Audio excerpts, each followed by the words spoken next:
Hello and welcome to Threefold Herbal Healing. I'm Herbalist Leo. I'm a clinical herbalist who works with people that feel sick and tired of being sick and tired, or people that struggle with chronic conditions and would like to go the herbal way. Today I wanted to speak about mindfulness eating, specifically about slowing down, because I feel like we are a culture who is kind of put on a pedestal being busy. It's like if somebody is busy, it means that he is more successful in life, more important in life. And we pay a huge price for being so busy in our health. So I wanted to speak a little bit about slowing down. So let's hop just right in. And I want to start with a story that I heard from my teacher, Thomas Isley. He shared his story about one of his clients that really stuck up with me. The story tells about a client he had years ago, and the client was severely overweight. And he came to Thomas with diabetes and heart condition. And Thomas, as part of the intake meeting, asked him about his lifestyle. So he was asking what he was doing, and the client said that he was a traveling sales agent. And Thomas asked about what was he having for lunch. And the client said, well, I usually go through a drive-through of a fast food restaurants like McDonald's, Wednesday, Chick-fil-A, one of those. And I buy lunch and I sit in my car and I eat it. And Thomas looked at it, and instead of telling this client to have a healthy diet and eat a lot of vegetables and what we all know that is healthy for you, he told the clients, he gave the client just one tip, and he said, instead of going through the drive-through of the restaurant, why don't you just park your car, go inside the restaurant, buy the meal, the same meal that you would always buy, McDonald's, Wendy's, whatever you would always buy, just sit by a table inside the restaurant and eat it by a table. And that's it. The client went. 2 years later, while Thomas was standing in the line for an ATM, a man approached him, and Thomas really didn't recognize the person. But the man recognized Thomas and he introduced himself and he said, 2 years ago, I came to your clinic. I was this traveling sales agent. At the time, I was very, very overweight. But you know what happened? I took your advice. And instead of getting my meal through the drive-through and sitting in the car and eating it in the car, I started going to eat inside the restaurant by a table. And suddenly I noticed that the food tasted like shit and I didn't really want to eat it. So I decided to start to bring my own food from home to work.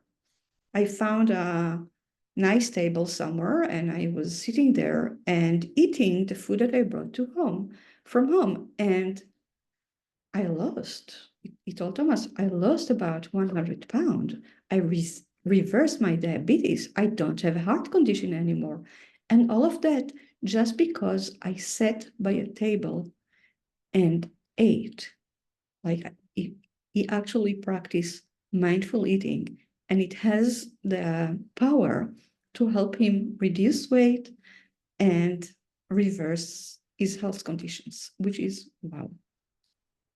So have you ever wondered why fast food chain restaurants have these long lines of cars standing in the drive-through lane? We are a culture on the go. We get up in the morning, stop at Dunkin' Donuts, drive-through, of course, for a to-go breakfast and a to-go cup of coffee. And off we go to work.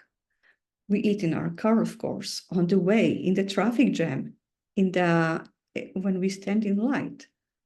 We are constantly in rush to get somewhere or to accomplish everything we should accomplish. Should became a word that defined who we are. We should do, we should have, and we should become. On the way after this elusive should, we lost our connection with who we are right now. Eating and breathing are two activities where we take in the outside world. The hurried mindset influences the way we eat and the way we breathe. Most people breathe in shallow, fast breathing, and they have a habit of shoveling food into their mouths before the last bite is fully chewed and swallowed.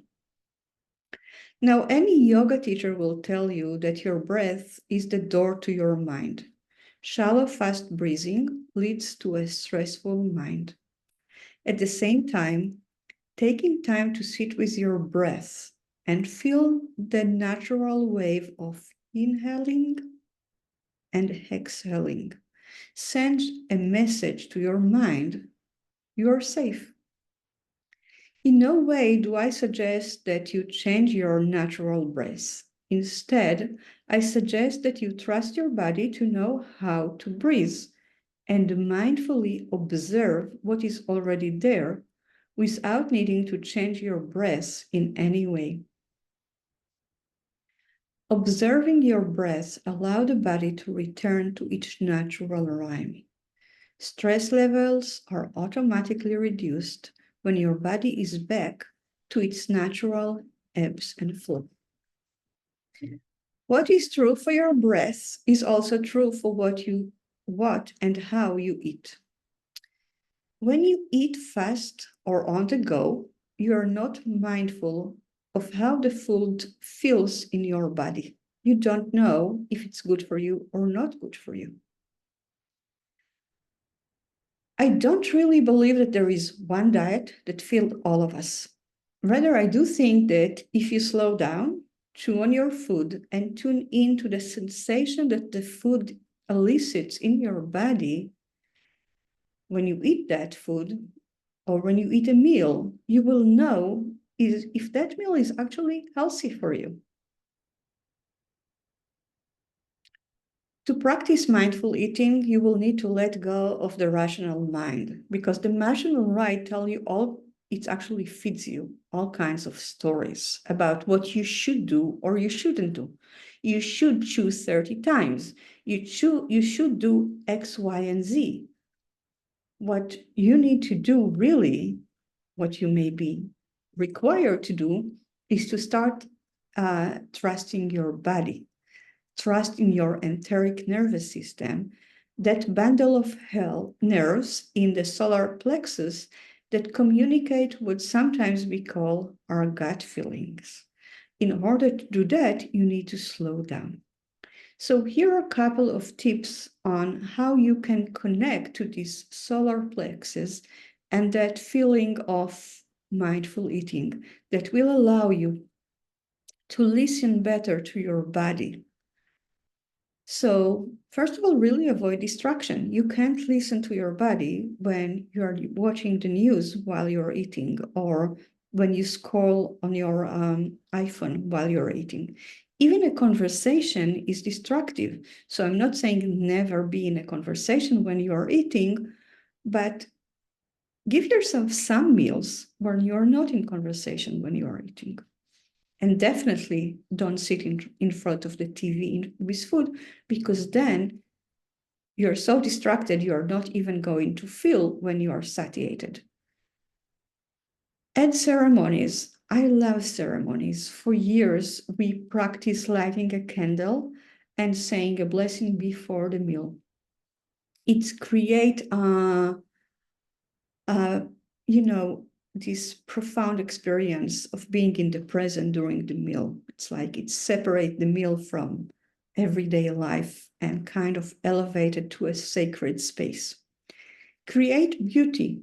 When you cook your food, when you put it on the plate, when you set your table, You want it to be attractive to the eyes because food feed not just our body, it feed our soul too. And the way our food look on the table feed the soul. If it's attractive, then you want to eat it, but it's also going to nourish you more. Pause to smell. The sense of taste and the sense of smell are closely connected. The smell of food enhances flavor. On the other hand, when something is smelling really foul, it means that it's not good for you. It's toxic for the body. You know, animals know that when something doesn't smell good, they are not going to eat it. So before you dive in, take the time to just enjoy the smell of your food. Just that by itself is nourishing. Now chew well, and I'm not saying chew 30 times because this is not realistic. And it's not, but really enjoy the taste of food in your mouth. The only place in the digestive system that we should be actually aware and mindful is in the mouth. So you want to chew enough and have the food enough in the mouth so you can enjoy the flavor and the texture of it. When you don't chew enough, you drop food into your digestive tract that is not ready to be digested. So all the digestive system process is going to be not efficient, and you will absorb less nutrient from the food. Yeah, chewing food is not a chore, it's actually enjoyment. Enjoy your meal. Be there with the meal, don't rush it. Really experience the richness of the flavor. And take a breath while chewing. Make it a habit to put down your silverware and enjoy what you already have in your mouth instead of looking forward to the next bite. Really be there with what you already else have. Now, Charles Eisenstein, that I really love, write down, we overeat not because we enjoy food too much, but because we do not enjoy it enough. What does he mean? Eating is a whole body experience. When you eat, you nourish the physical body through macro and micronutrient. You know, you eat and you get your protein and your carbohydrate and your fats from your food and the minerals and all of that. But you also nourish the soul through the aesthetic of the food, through the aroma, and through the flavor.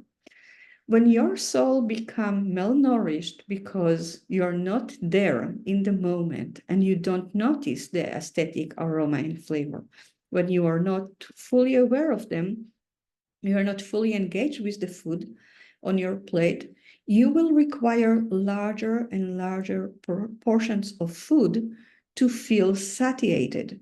You also will need stronger taste, like maybe more and more spicy food or more and more sweet food in order to feel the same satiation. So if you are really mindful with eating a piece of cake and noticing the sweetness of it, enjoying it, but also knowing when it's enough sweet, you will feel well nourished, you will feel well-being.